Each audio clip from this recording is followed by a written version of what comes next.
Pour la première fois, le Maroc a publié la liste des pays classés au niveau A avec un faible risque de pandémie. Cette liste comporte 84 pays dont l'Espagne qui vient d'être retirée de la liste B qui compte désormais 83 pays.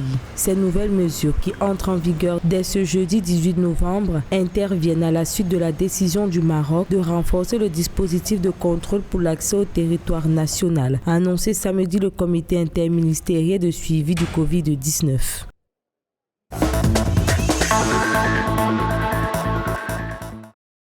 Devant les avocats, magistrats et personnels du corps judiciaire de la République du Congo, le ministre de la Santé publique, le docteur Jean-Jacques Mbungani, a invité le corps judiciaire du pays à adhérer à la campagne de vaccination contre le Covid-19. Cela consiste à se faire vacciner et à s'impliquer davantage dans la mobilisation de la population en faveur de cette opération. Un plaidoyer qui a trouvé un écho favorable dans la mesure où plusieurs d'entre eux se sont fait vacciner et ont promis de mobiliser leurs collègues absents et toute la population à se faire vacciner aussi.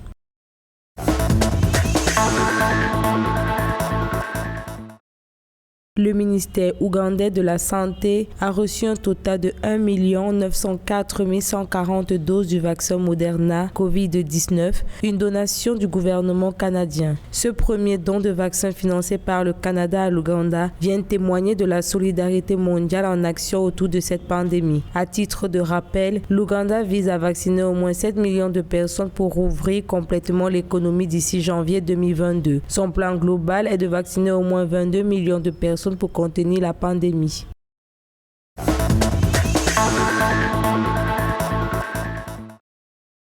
L'accès aux lieux de culte au Togo est désormais subordonné au pass vaccinal contre le Covid-19 ou à un test PCR négatif de moins de 3 jours. Cette mesure, qui deviendra effective à partir du 3 décembre 2021, est consécutive à la décision du gouvernement togolais d'autoriser la réouverture de tous les lieux de culte du pays à compter du 19 novembre, surtout à Lomé et ses environs, où seulement 75% des lieux de culte étaient autorisés à rouvrir depuis quelques mois du fait du niveau élevé de contamination au nouveau coronavirus dans cette zone.